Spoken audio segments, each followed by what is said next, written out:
Arctic tundra, one of Earth's most sensitive biomes, is undergoing rapid transformation. At the heart of this change lies a dynamic interplay between climate, soil, and vegetation. Among the most significant drivers is the thawing of permafrost, a frozen ground layer that has long defined the structure and function of Arctic ecosystems. Permafrost acts as a foundational barrier beneath the tundra. As global temperatures rise, projections indicate more extensive and deeper thawing. This deepening of the active layer, the soil that thaws and refreezes annually, threatens to release vast stores of carbon and methane, intensifying global warming through a dangerous feedback loop. However, the implications of a warming Arctic extend beyond the release of greenhouse gases. Rising temperatures are also driving significant changes in tundra plant communities. In many areas, deciduous shrubs, such as dwarf birch and willow, are becoming more abundant, a trend attributed to enhanced nutrient availability and longer growing seasons. These shrubs, by expanding their coverage, can influence ecosystem processes such as snow accumulation, soil shading, and energy exchange with the atmosphere. At the same time, a contrasting and equally transformative process is occurring. Abrupt thawing of permafrost can cause the ground to collapse, forming thaw ponds that fundamentally alter local hydrology. These saturated environments tend to suppress shrub growth and instead promote the expansion of graminoid species like sedges, which are better adapted to wet conditions. This simultaneous emergence of both shrub expansion and wetland formation introduces a complex and unclear ecological competition between different plant functional types, with important consequences for the structure and function of Arctic tundra landscapes and broader climatic implications. To obtain a better understanding of these vegetation-substrate interactions, van der Kolk et al., in the 2016 study, Potential Arctic Tundra Vegetation Shifts in Response to Changing Temperature, Precipitation, and Permafrost Thaw, developed a dynamic vegetation model uniquely tailored to the Arctic. It simulates interactions among plant types while incorporating the complexities of nutrient cycling, hydrology, and permafrost dynamics. Importantly, it also accounts for the abrupt formation of thaw ponds, a feature rarely captured in existing models. Using this tundra vegetation model, the researchers explored how future scenarios of warming and increased precipitation might alter tundra vegetation. By simulating different climate pathways, their study aims to predict how competition among plants and the feedbacks between vegetation and soil processes could reshape the Arctic landscape over the coming decades. To investigate how Arctic tundra vegetation may respond to changing climatic conditions and permafrost dynamics, van der Kolk and colleagues developed a process-based simulation model called Newcomb Tundra. This model builds on earlier ecological competition frameworks and is specifically adapted to Arctic environments.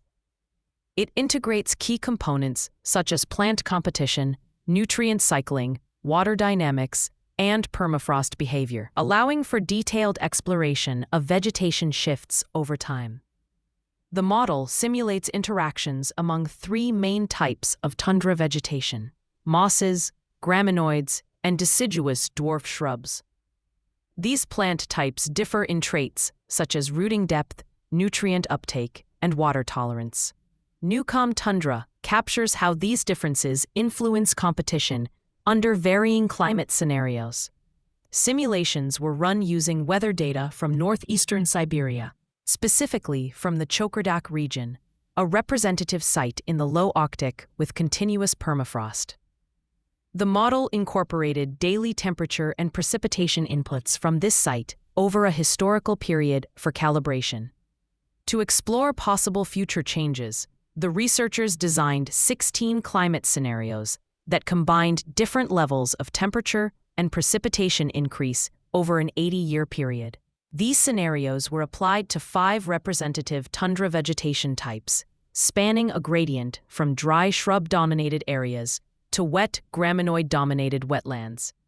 In addition to these long-term climate simulations, the model included a unique component: the ability to simulate abrupt permafrost collapse, and the resulting formation of thaw ponds. These events were modeled by modifying local hydrological flows and observing their effects on vegetation and nutrient dynamics in surrounding areas. Throughout the simulations, outputs such as plant biomass, nutrient availability, soil moisture, and growing season length were tracked and compared with field observations to assess the model's accuracy and predictive capacity. The simulations conducted with the NewCom tundra model revealed several important trends in Arctic vegetation dynamics under projected climate change scenarios. When no changes in climate were introduced, vegetation composition and total biomass remained relatively stable over time.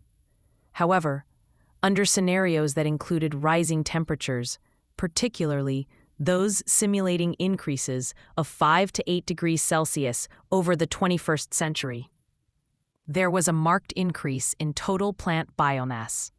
In the most extreme warming scenario, total summer biomass reached values between approximately 4,800 and 5,400 grams per square meter, compared to around 2,000 to 3,000 grams per square meter under current conditions. Importantly, the response of specific vegetation types varied significantly. Shrub-dominated and wet graminoid-dominated communities showed little change in composition, even under strong warming. However, in sites with initially mixed vegetation, both temperature and precipitation changes strongly influenced plant dominance. In warmer and wetter scenarios, graminoids tended to increase in abundance.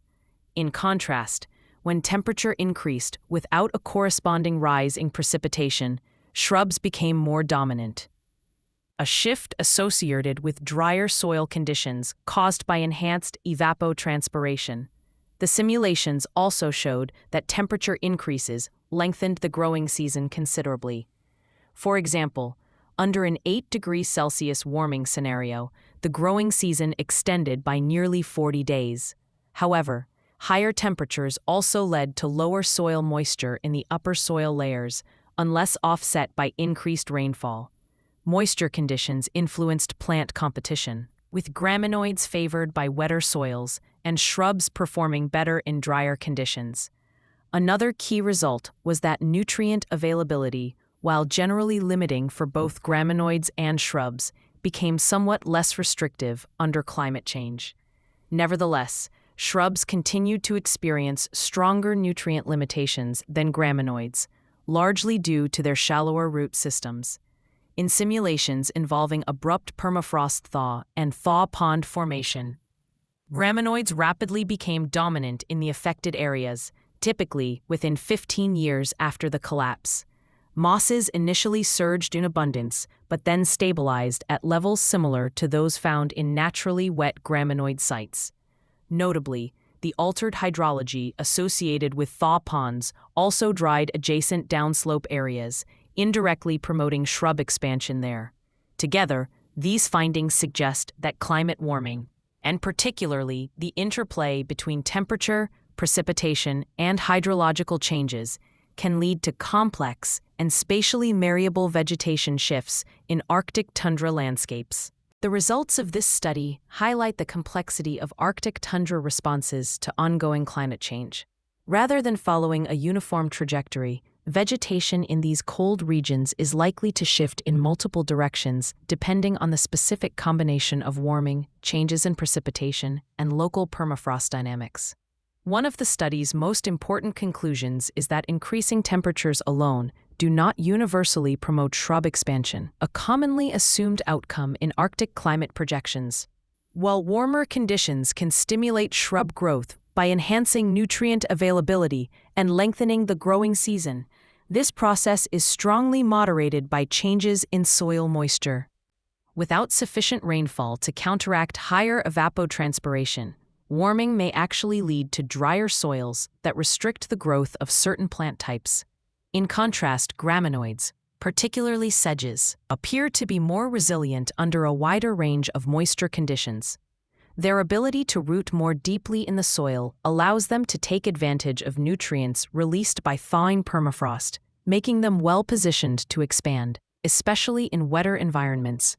This suggests that Arctic vegetation may increasingly favor graminoid-dominated communities in low-lying or water-saturated areas, especially where abrupt permafrost collapse leads to the formation of thaw ponds. The interplay between these vegetation responses has broader implications for ecosystem processes and climate feedbacks. Shifts in plant functional types can alter energy balances, snow insulation, and carbon dynamics. For instance, increased shrub cover can reduce surface reflectivity, contributing to local warming, while expansion of graminoid-dominated wetlands can enhance methane emissions. Additionally, the study underscores the role of small-scale hydrological changes, such as those induced by thaw ponds, in shaping broader landscape patterns by either inhibiting or promoting specific plant communities. These findings call for a more nuanced view of Arctic vegetation dynamics, one that integrates the combined effects of temperature, precipitation, soil moisture, and permafrost behavior. The new tundra model, with its inclusion of hydrology, nutrient cycling, and thaw pond processes, provides a valuable tool for such integrated assessments. Looking ahead, future research should aim to refine models by improving representations of soil temperature, plant height variation, and long-term succession in thaw ponds. Additionally, field data across diverse Arctic regions will be essential to validate and calibrate model outputs under a broader range of environmental conditions. Ultimately, studies like this are critical not only for understanding ecological change in the Arctic, but also for anticipating the region's role in global climate feedbacks. As the Arctic continues to warm, forecasting its ecological future becomes ever more urgent.